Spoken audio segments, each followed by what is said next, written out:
Good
morning, everyone.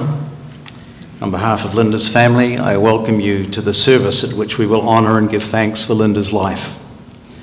I welcome in particular those who come as leaders of our city and those who join us online from various parts of Canada and around the world. My name is Mark. I'm a chaplain at Rotary Hospice House here on Number 4 Road, and I was one of the care team that had the privilege of supporting Linda and her family in her final days, as was Lorna, our cellist, who was one of the music therapists at hospice. I welcome you all with the welcoming blessing penned by Jan Richardson, one of many blessings she wrote after her husband died suddenly. When you are lost in your own life, when the landscape you have known falls away, when your familiar path becomes foreign and you find yourself a stranger in the story you had held most dear, then let yourself be lost.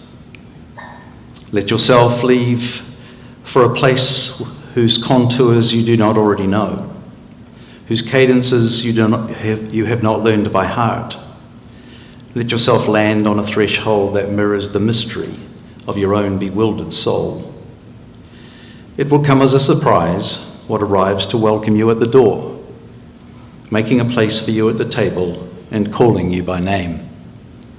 Let comes what come. Let the glass be filled, let the light be tended, let the hands lay before you what will meet you in your hunger. Let the laughter, let the sweetness that enters the sorrow, let the solace that comes as sustenance and sudden unbidden grace. For what comes offers gladness, for what greets you with kindly welcome offer thanks. Offer blessing for those who gather you in and will not be forgotten, those who, when you were a stranger, made a place for you at the table and called you by your name. And so welcome, and let what comes come.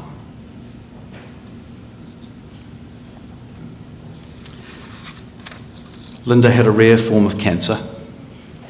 She wanted to try different kinds of treatment and research them thoroughly. However, the cancer quickly escalated to stage 4. Complications arising from this precipitated a rapid decline. That said, in January this year, when she was told she had 3 months to live, she said she was not ready and lived for another 7 months. She wanted to make her 65th birthday, and she did. This is totally consistent with the way Linda lived her life. She didn't think it fair that her life was ending this soon. She said she still had much of life to live. That was not to be. But now in hindsight and with gratitude, the whole family visited her 2 days before she passed. And this, they have said, was the best farewell she could have had. We will remember Linda for her kindness and empathy. Both as a trustee and on the council, she was always there for people, They would call her at home because they knew she cared, and she enjoyed it. She listened. Rather than provide solutions, she would facilitate empowerment. She gave advice, but she didn't tell anyone what to do.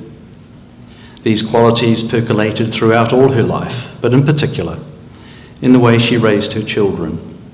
They followed different pathways, but she was always very supportive of the pathway they chose. Linda was resilient.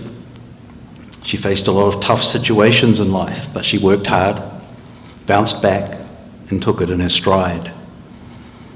She was committed. When she decided to do something, she was all in, and she would follow it through. And she would not back down if she felt strongly about something. Linda had integrity and clear moral principles. Consequently, she was highly respected, a fact obvious by your attendance here today. Gift giving was her love language.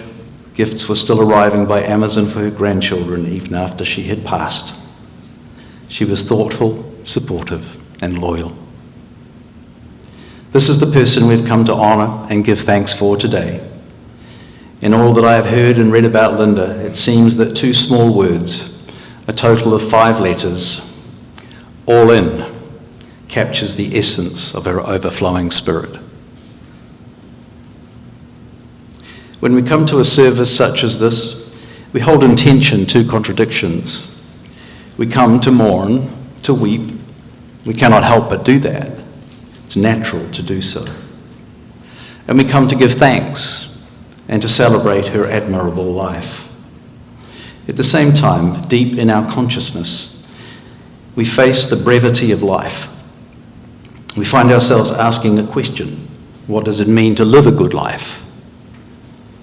Todd Henry, in his book To Die Empty, has a rather unique way of thinking about this. He says that a life that has been well lived is a life that dies empty. Well, we might recoil a little at that. To die empty? You mean to die meaninglessly? No, that is not what he means. He means to die having used up all the talent and opportunities that a person has been given, so that there is nothing left to give. Now, Linda certainly did not feel that she had used up all there was to use.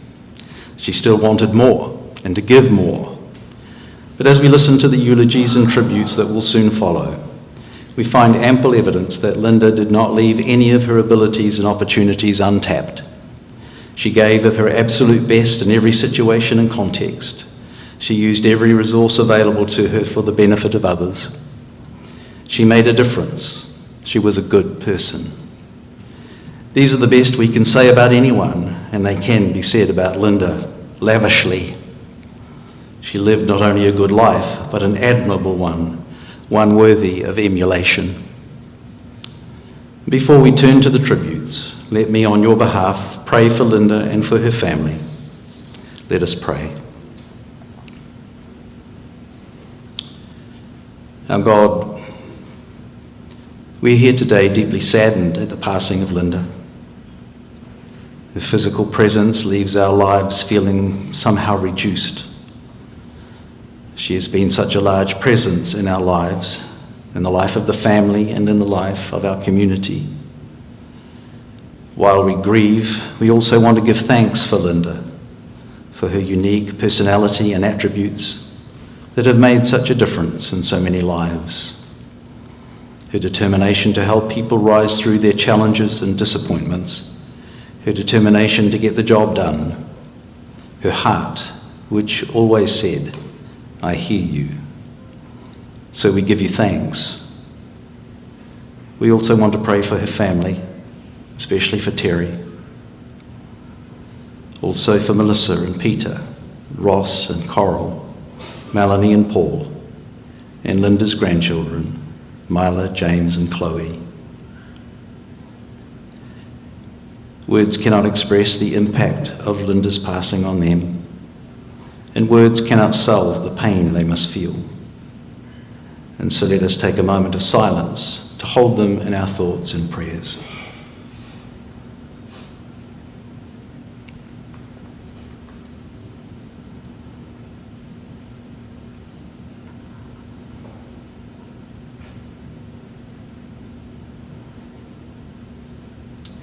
Our God, you promise to comfort those who mourn.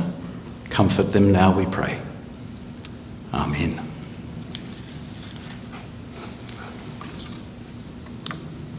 And now I invite Melissa, Ross and Melanie to come and tell us about their mum.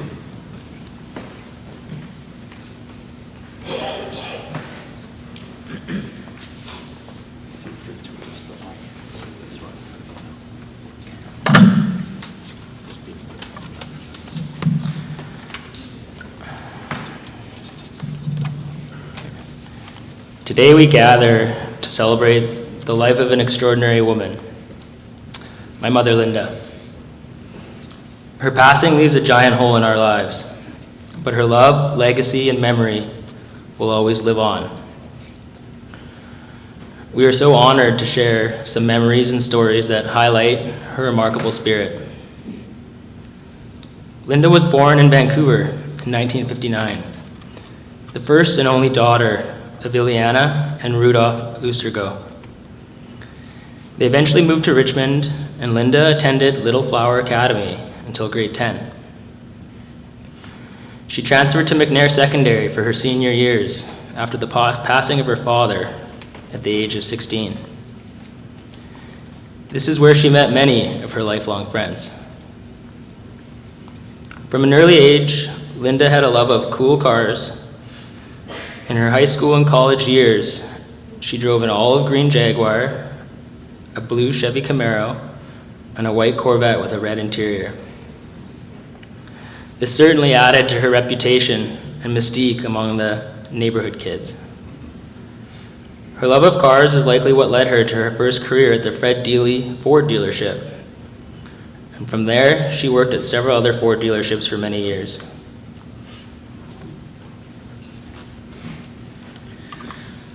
Linda and Terry met in 1977, and they married in 1983. They went on to have 4 children: Melissa, me, Jason, Ross, and Melanie.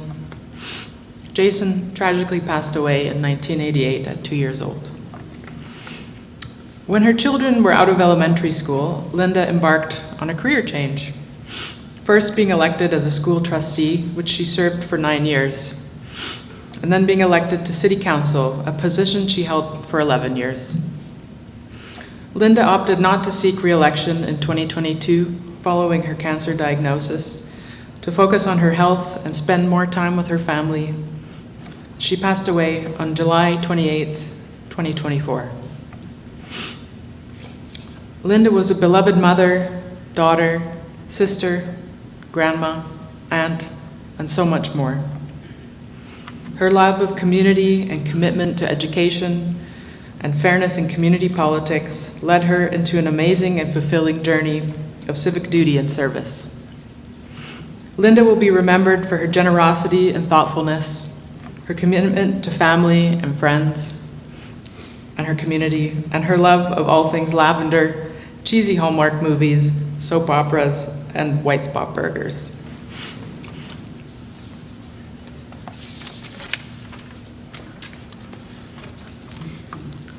My mom was more than just a parent. She was my guiding light, a fun travel companion, and someone that I could always rely on for practical advice. She taught me many important lessons and values that I carry with me for the rest of my life. From an early age through adulthood, my mom always made sure that I made my own decisions, whether choosing which sport to continue with or what after-school activities I preferred. She always made sure I made that decision. She would help me weigh the pros and cons, but she never gave me the answers. At times it was frustrating. I wanted her to give me the answers. What should I do? When I reflect, I know she was teaching me from an early age to be my own person and to take responsibility for my choices. She always wanted what was best for us, and often that meant making mistakes and learning from them. She always wanted to empower us. Linda was never the loudest talker, but she was a great listener. She was my first call if I needed to vent or ask for advice. My mom also had an inner strength, resilience, and work ethic that inspired me. And when she committed to something, she was determined to be all in. Whether it was being the team manager at hockey, she could not stop there. She was compelled to become more involved in the Seafair Minor Hockey Association. When we were going to school, she was the PAC chair. I still remember the time in high school my mom was on early warning and I got a call from her. "Why aren't you at school? What are you still doing at home?" Nothing was ever too much for her. She was always willing to help more while still maintaining her role as a mother. As I grew older, I came to realize that her dedication did not stop with our family's extracurricular activities, but it extended to the broader community. She told us she had never thought about getting into politics until a friend on the school board approached her. Her friend asked her if she had ever thought of running. My mom had said, "Well, no, why?" Her friend had said, "Because I think you'd be really good at it." It turned out that Linda really loved being a school trustee. She had the privilege of many people sharing their stories with her, and this resonated with her deeply. She cared a lot. And the colleagues she worked with and the members of the community could sense this. After 9 years, she was asked to run for council and was elected. I know she felt that this was meaningful work. She always put her all into it, spending the time, doing the work, whether it was attending community events or doing background research on an issue. She was always prepared for meetings. She really did care about the community and about other people. And when she said something, she meant it. She was always authentically Linda. Her work did come with a lot of time commitments, but no matter how busy she was or we were, she was always present in our lives. Whether it was sending texts or links to us about something related to a recent discussion, or calling to ask about an issue we were having, she was always so reliable and someone we could really lean on. She was considerate, thoughtful, and always listened well. She was quite generous too. I would often come home to find care packages at my front door. When I had my daughter Mila and later my son James, she would pop by unannounced. "I was just at the store and bought you some groceries." If we came by her house, she had a never-ending stack of children's clothing in the spare room upstairs. She would say, "I saw this outfit, it was just so cute."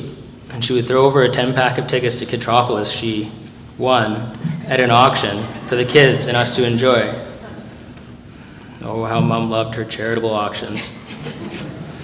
It was a wonderful way to tie in her love of shopping and gift giving with donating to a worthy cause. I do not know where she found the time to do all the things she did. It was her superpower, and she always stressed the importance to us kids of taking an interest in the community and helping where we can. She was always putting others before herself. When Linda received her cancer diagnosis, she was again determined to be all in, this time on herself. She wanted to give 100% and made the difficult decision to step down from council. After she stepped down, Mom spent as much time as possible with family and friends. We had amazing moments together as a family. We traveled together and made a concerted effort to spend more time with each other. She was a new grandma and enjoyed doing grandma things. And she was the best grandma too, and she enjoyed spending time with her grandkids as often as she could. She took them for sleepovers and loved spending the time with them in the park. She never stopped being a mother either. She never wanted us to worry, even when we knew things had taken a turn. She told me she did not want us to feel sad or to mourn what we were losing, but to celebrate what we shared together. She wanted us to know too that her greatest accomplishment was being our mother. My mom's impact on myself, our family, and the community cannot be measured. She was more than my mother. She was my inspiration and guiding light, and she still is. To tie into something my Uncle Roy said to me recently, I often think, What would Linda do if I'm ever in a tough spot? As we say goodbye, I take comfort in the memories we shared together and the lessons she taught me. Rest in peace, Mom. Your love and impact will always be with me and those here today.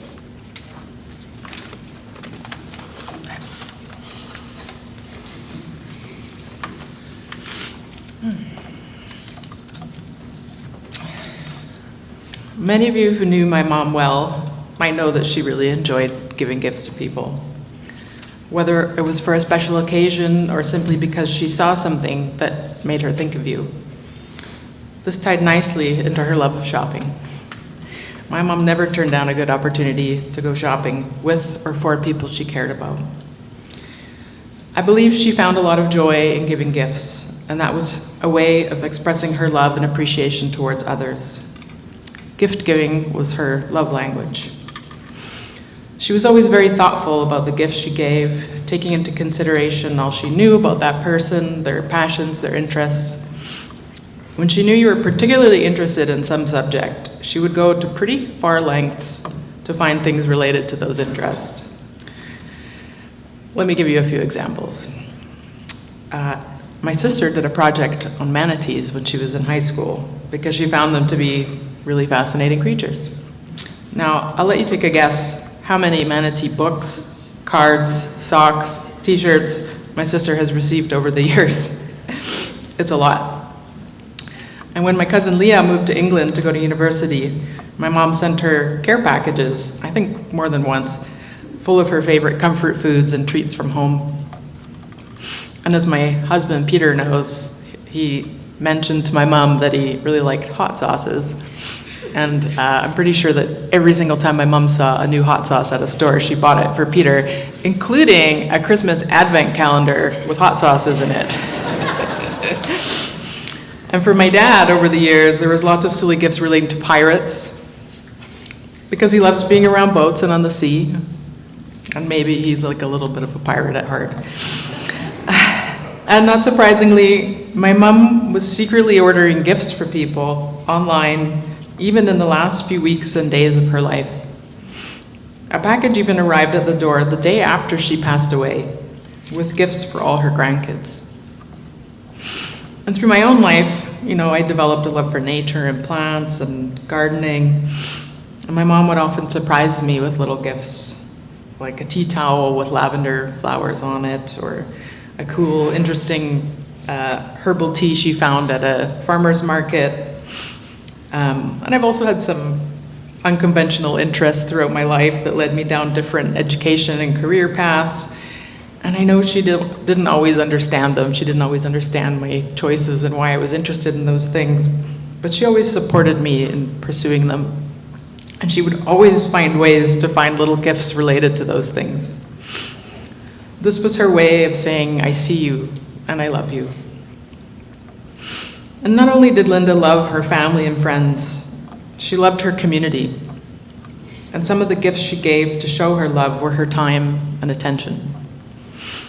From volunteering with the Richmond Hospital Auxiliary for, I think, well over a decade, and being actively involved with PAC meetings or kids' sport teams, serving the city of Richmond as a school trustee and city councillor, all the things. And in her role as a school trustee and city councillor, she gave her full commitment and attention. As we've mentioned, she was all in. She took time to listen to the concerns of others with empathy, and I know she felt honored to be able to do so. And there's a theme here throughout all of our speeches, and I hope it's being conveyed. Not only did Linda express her love through giving physical gifts, but many of her strongest traits were intrinsically tied to the love she had for her family, friends, and community. Thoughtfulness, patience, empathy, generosity, resilience, and empowerment. And one of the best gifts I received from my mom is integrity. As I've grown older, I've realized that integrity is a core value of my own. It's something I'm naturally attracted to and something I strive to embody. And I tend to find my way to teachers and mentors who also have high integrity. And I have contemplated to myself, how did this happen? How did this become such an important value to me? And the answer, I believe, is my mom. Integrity is not something that you can simply teach, like how to bake a cake or change a tire. It's something that you must embody continually, and those lessons are transmitted over time. And she planted the seed of integrity, and through her continued embodiment of it, she helped nurture its growth in me as well. And for that, I am forever grateful. I'd like to share a quote right now by John O'Donohue. "The life and passion of a person leave an imprint on the ether of a place. Love does not remain in the heart, it flows out to build secret tabernacles in a landscape." I know that my mom's passion and commitment to her community, family, and friends will leave echoes of her love throughout the landscape of our lives. Perhaps when we notice those echoes of Linda whispering to us, we may honor her by letting it serve as a reminder to give freely and with love. Give a little extra attention to someone or something in our lives. Be generous with our time and help others. Or give a thoughtful gift to someone special. To lift others up and to stand in integrity when it is called for. And hey, if you have money to donate, that's great too. A simple and easy way to honor Linda, if you wish, would be to make a donation to the Richmond Hospital Foundation or the BC Cancer Agency. That was her request. Thank you.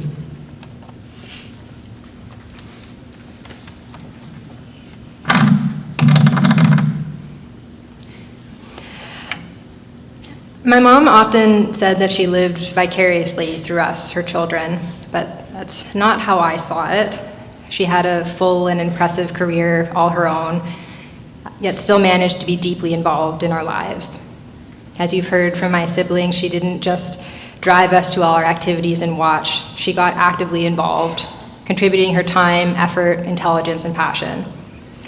She did it all, from carefully curling my hair for dance competitions to mucking stalls at horse shows.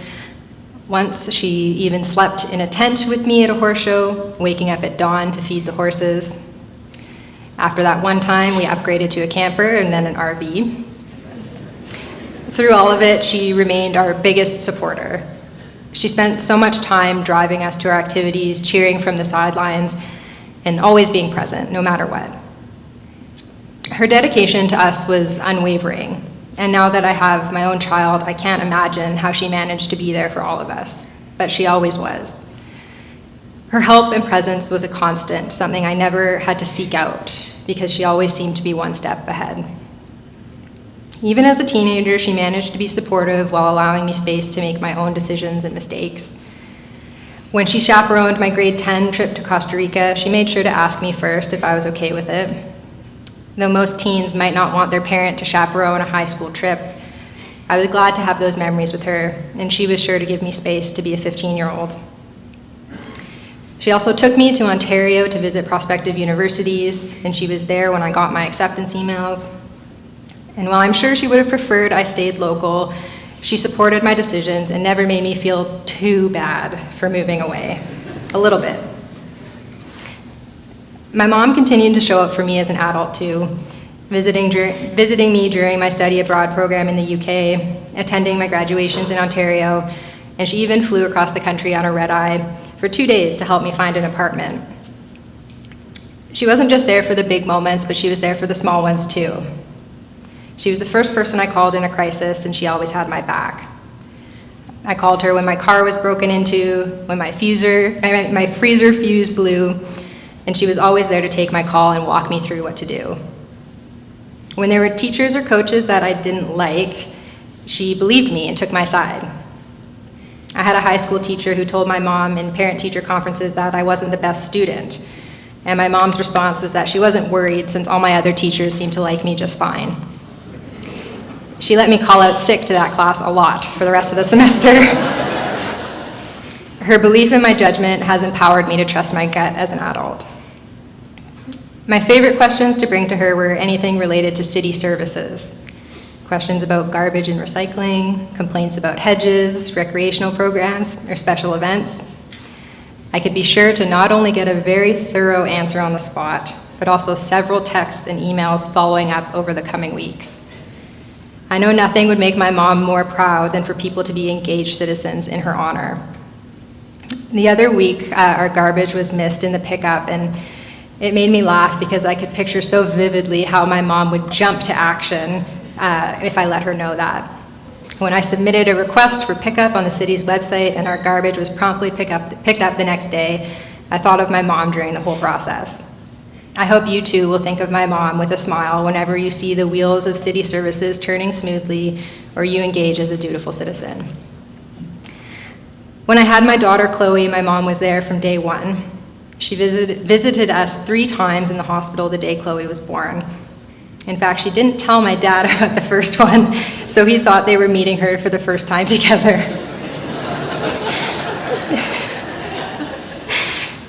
She continued to come by daily in the months after to hold Chloe so he could sleep. She brought us groceries, and she talked me down during those difficult postpartum moments. In those early months, my mom would sing Chloe the ABCs to soothe her. And to this day, and she's just over 1 now, it's the one thing that will calm her down without fail. And I think of her every time I sing them, which was approximately 18 times in the car the other day. As I reflect on my mom's life, I hope to honor her legacy by showing up for my family and community just as she did. She had an incredible capacity to make every space better than she found it. This entire city and beyond is steeped with Linda. I see the fruits of her efforts everywhere, and I hope that you do too.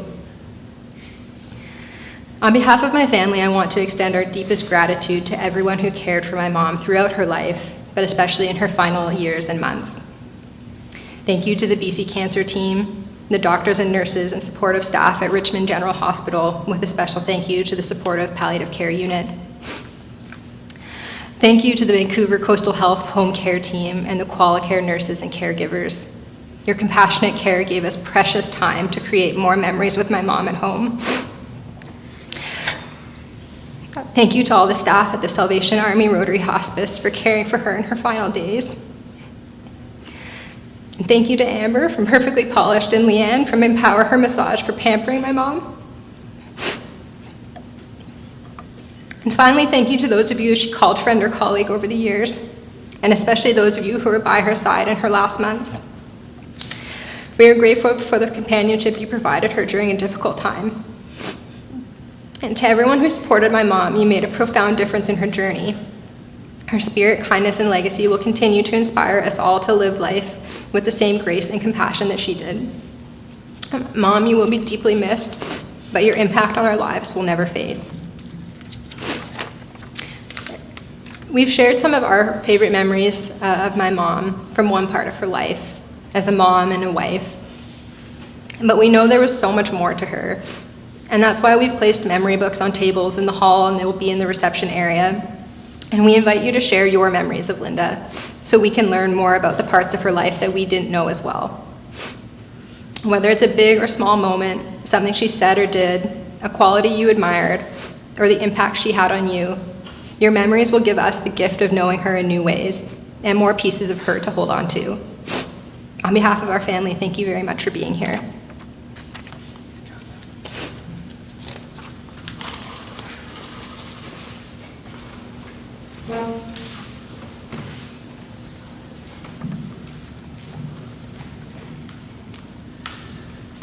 Thank you, Melissa, Ross, Melanie.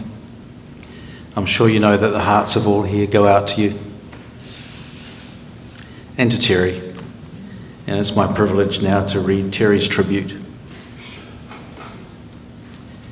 Linda. Over 27 years ago, I met a girl at Douglas College in Richmond. I gravitated to her good looks, smile, and most importantly, her intelligence as I struggled through the accounting course. And we instantly hit it off. And she had a white Corvette with red interior. I knew she was the one. Months later, she was driving down with one of her relatives from the Netherlands to Disneyland, and I jumped at the chance to spend more time with her. So I flew down and drove back with her. A couple of speeding tickets and budget motels. I knew she was the one.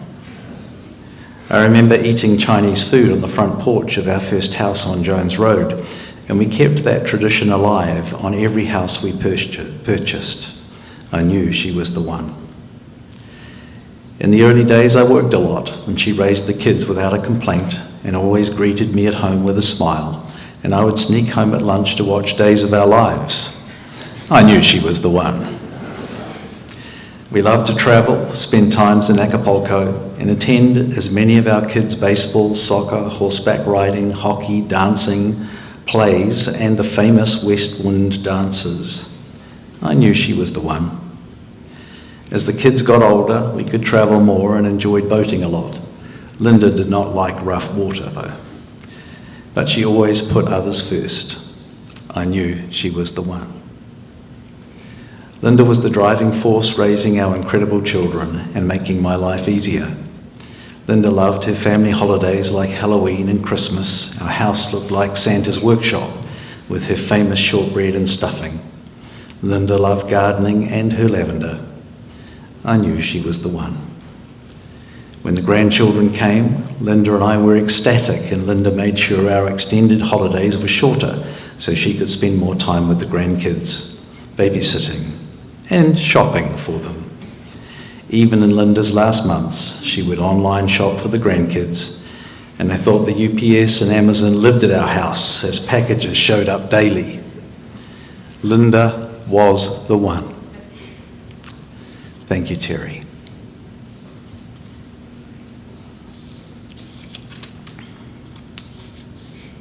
And now I invite Andy Hobbs, longtime friend and colleague on the council, to come and speak about Linda.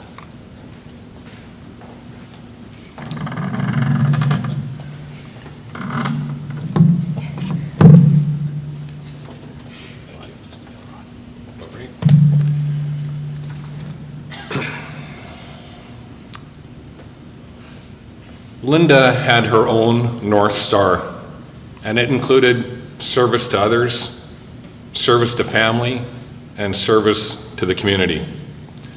She believed in making things better for others, and that was at Linda's core. Linda was always doing something for somebody else. It could be your mom, family, the library, or a friend. Whenever I'd call Linda, she'd often say, "Can't talk right now. I'm just doing this, or I'm just doing that. I'll call you right back." And she always called right back. Thinking of Linda, I'm reminded of a quote from Yeats that I heard decades ago, and it stuck with me. It said, "Think where one's glory most begins and ends, and say, our glory was that we had such friends." Linda's friendships, her relationships, are shared by all of us here today, and some people that aren't here today. Now, Lynn and I have known Linda for decades, and we know that she served in very many ways throughout our community. But 22 years ago, Linda and I ran together for school board. That was in 2002, and Linda began 20 years of dedicated public elected service to Richmond. She won 6 consecutive elections, 3 for school board, 3 for council. She won handily as well. It was never really in doubt. And for those who don't know, batting 1,000% in elections is rare. It's not easy to do, and it's not common. She had a perfect batting average. Elections can also be hard work. There's putting up signs, knocking on doors. It can be exhausting physically and mentally. But Linda was tough. We'd go door knocking in neighborhoods, and it literally is door knocking. In every neighborhood, the idea is to knock on every door, meet every person, and try and convince them to vote for you. I have to admit, to my surprise, it was tough keeping up with Linda. My legs are longer, but she was a mission walker. She was a speed walker, and I had trouble keeping up. And I can vividly remember Linda either stopping or glancing over her shoulder, and it'd be, "You coming?" or "Come on."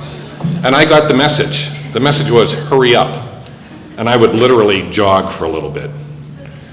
And then in the neighborhoods, knocking at the doors, it was amazing. It really did seem in every neighborhood, at every door, everybody knew Linda. From soccer, from hockey, from whatever walk of life, it did seem like everybody knew her. And of course, they were also big supporters of her. They were all going to vote for her. So walking through the neighborhoods, it occurred to me, was like walking into the bar at Cheers, where everybody knows her name. On one early November morning, a real dreary November morning, Donna Sargent, Linda, and I, we went out to Russ Baker Way, and we were going to do Burma shaving. Now, some of you might not know what that is and consider yourself blessed. It's where you go out with your election signs and you wave them at all the traffic and try to get them to vote for you. So this was a cold, wet, dreary November morning. And after finishing that work, we decided it's time to go, let's go get warmed up. So Linda goes to her car, her SUV, and she didn't realize it at the time, but she had parked just on the edge of a little gully along Russ Baker Way, and it was really wet and muddy, and her car was stuck. So she tried, but she couldn't get the car out. So I figured, hey, I'm a cop. I can drive anything. So I get in the car, and I try to get it out. But just so you know, city cops don't drive in mud. So the car was stuck worse than it was in this little gully. So we're standing there and we're thinking, what's our next move?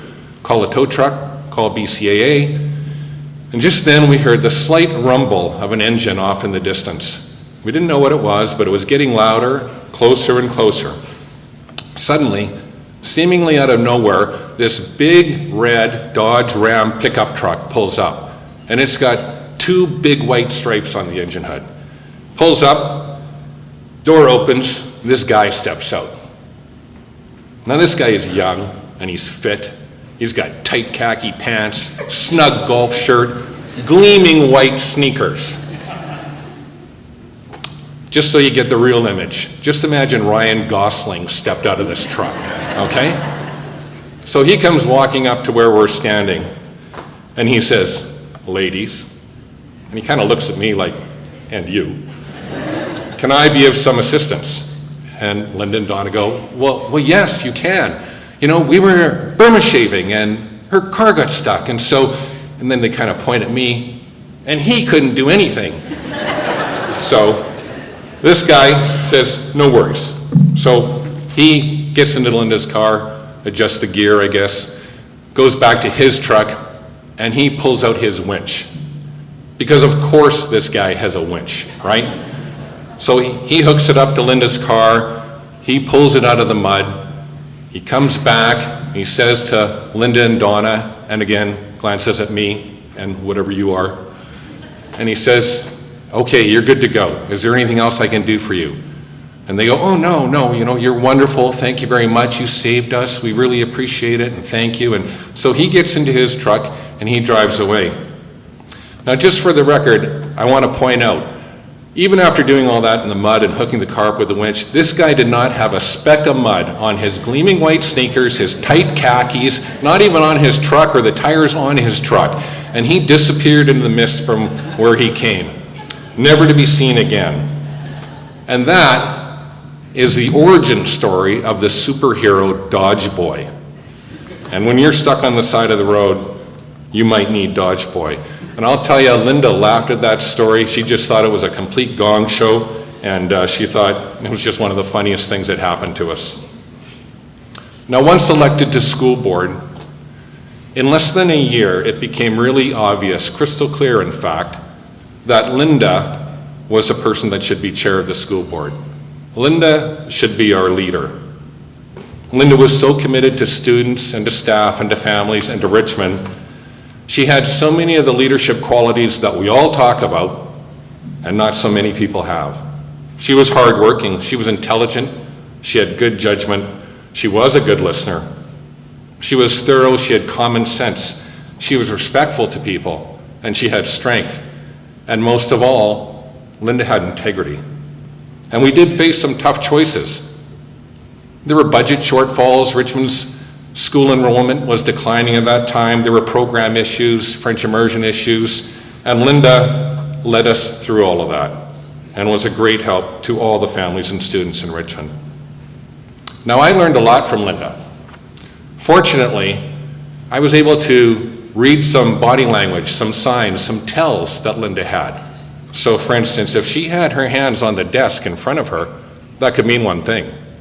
If she had her finger to a cheek, that could mean something, or her hand to a chin, that could mean something. But the signal that I received the most, by far, the one that the meaning was unmistakable for, was this signal I got from Linda quite a bit. Her hands would go up and her arms out like this. And she'd say, "What the heck were you thinking? Why the heck did you do that?" I got that quite a bit. Linda spoke her mind. She believed what she said, and she was not intimidated by anybody. When I was elected to City Council, somebody who'd served with the city for decades gave me some advice. And they said, "Be like Linda McPhail." They said every group that has her on their group as a liaison or a member wants to keep her. And every other group that doesn't have her wants her. So serving with Linda on City Council was a privilege and it was an honor. Because Linda served on council for all the right reasons. It was never about her. It was always about other people and always about what was best for Richmond. At council meetings and committee meetings, Linda was always impressively prepared. She was a strategic thinker. She avoided rabbit holes, and she treated others, including public and staff, with respect. I can clearly remember how Linda could refocus our discussions. She'd link what we were talking about at council or a committee, she'd link it back to the strategic plan, council's strategic plan, or she'd refocus it back on council's original referral to staff, or perhaps to the budget, or perhaps to the underlying issue that was brought forward by the public in the first place. Linda was an expert at keeping the discussion on track. She'd deliver her comments with reason and logic and clarity and respect. Her rationale and ultimately her decision would be free of hyperbole or drama. It was just the facts, and she'd deliver her answer that way. Einstein said, "Only a life lived for others is a life worthwhile. Only a life lived for others is a life worthwhile." Linda, guided by her North Star, chose a path. It was a path of service, a path of helping others, a path of making things better for other people, maybe only a little bit at a time. Her path was enriched by love of family, love of friends, love of Richmond, and a commitment to service. No doubt, Linda's life, as Einstein said, was a life worthwhile. I mentioned Yeats' words earlier on about our own glory, and where as people our glory begins and ends. For Linda's family and friends, we had the good fortune, the privilege, maybe the good luck of knowing Linda, admiring Linda, and loving Linda. Relationships and friendships, like Linda, that's our shared glory. That's the glory.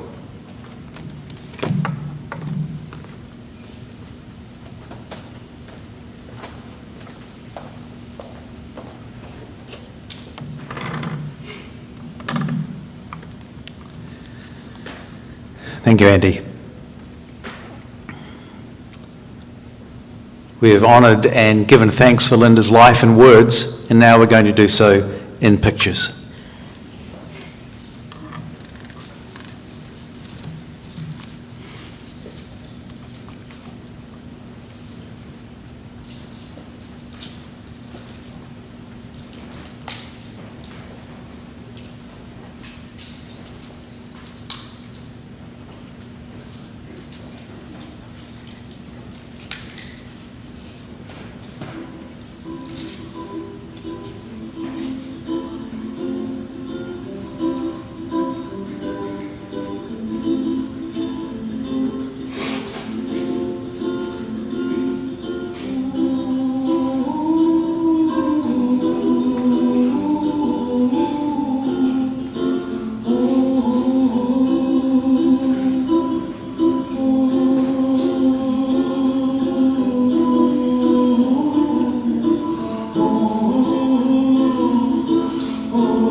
Lassie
sei lontana, sogno all'orizzonte, manca le parole.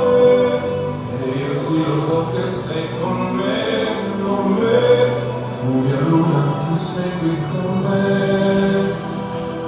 Mio sole, tu sei qui con me, con me, con me, con me.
The song we've just listened to captures so beautifully the dilemma we face when a loved one dies.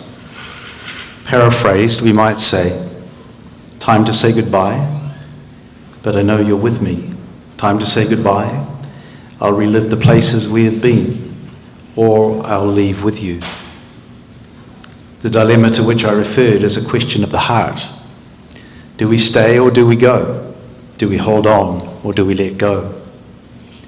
I suggest to you that it involves both. Of course, we have no choice but to let go of Linda's physical presence. We have no choice but to let go of her spirit, which flies free on her next journey. But there is much to hold on to. Linda has left a rich vein of memories, such as we have seen and heard today. She's left all those gifts to treasure and in time become precious keepsakes, reminders of her generosity and love.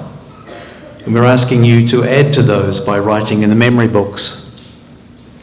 She's left you with important milestones to celebrate. Her birthday, your wedding anniversary, Terry, and even the anniversary of her passing. She's left you with those many pursuits and activities that she loved and loved to participate in with you and inspired you through. She's left things she would inevitably say in certain situations that you will hear echoing in your head when those situations arise again, and she will speak to you again and guide you again. She's left her aura, the feeling of her presence, that feeling you got when she was around, and that lingered when she left the room. That feeling will still come to you when you think of her. And mostly she has left you with a tangible legacy, not a legacy for you so much as a legacy in you, a legacy of what it means to love. You will continue to love her, just as her love for you will always reside in your hearts, and this love will be passed on to future generations. Linda has done her ancestors proud. Now she joins them, and you, as her descendants, become curators of her values, energy, and compassion to pass on to the next generation of descendants who will one day be able to say the same things of you. We'll finish with 2 blessings, one for Linda and one for all of you. First, a blessing written by John O'Donoghue, who Melissa referenced earlier. We might send these words heavenward to Linda. John O'Donoghue on the death of the beloved. Though we need to weep your loss, you dwell in that safe place in our hearts, where no storm or night or pain can reach you. Your love was like the dawn, brightening over our lives, awaking beneath the dark, a further adventure of colour. The sound of your voice found for us a new music that brightened everything. Let us not only look for you in memory, where we would grow lonely without you. You would want us to find you in presence, beside us when beauty brightens, when kindness glows and music echoes eternal tones. May you continue to inspire us to enter each day with a generous heart, to serve the call of courage and love until we see your beautiful face again in that land where there is no more separation, where all tears will be wiped away from our mind, and where we will never lose you again. And before I offer a final blessing for each of you to take with you as you resume the lives you have yet to live, a couple of notices. First, a reminder, and we've mentioned this a couple of times, the memory books. These will be available in a number of locations in the reception room. These become keepsakes that will be of particular benefit for Linda's grandchildren in the years ahead as they delve into that legacy I spoke of a moment ago. And secondly, after I've offered the final blessing, the family will move into the reception room, after which the funeral directors will usher you into the reception room as well.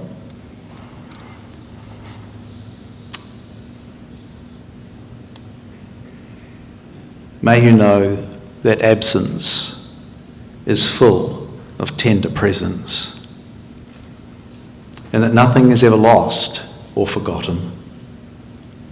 May the echoes in your life be full of eternal echo. May you sense around you the secret elsewhere which holds the presences that have left your life.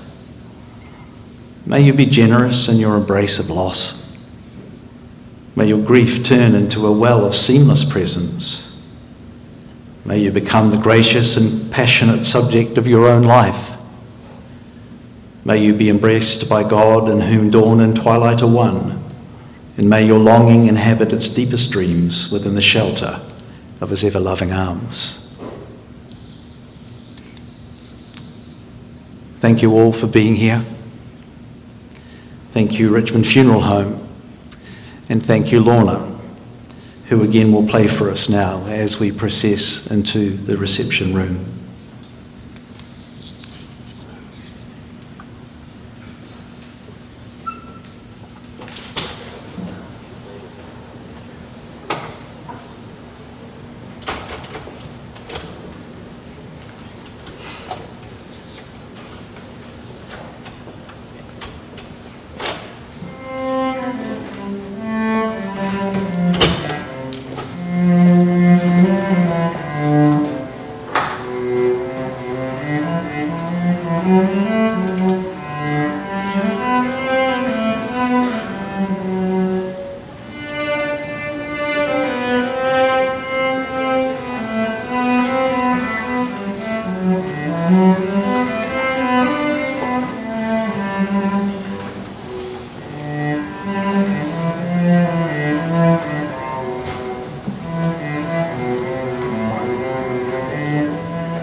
Thank you very much.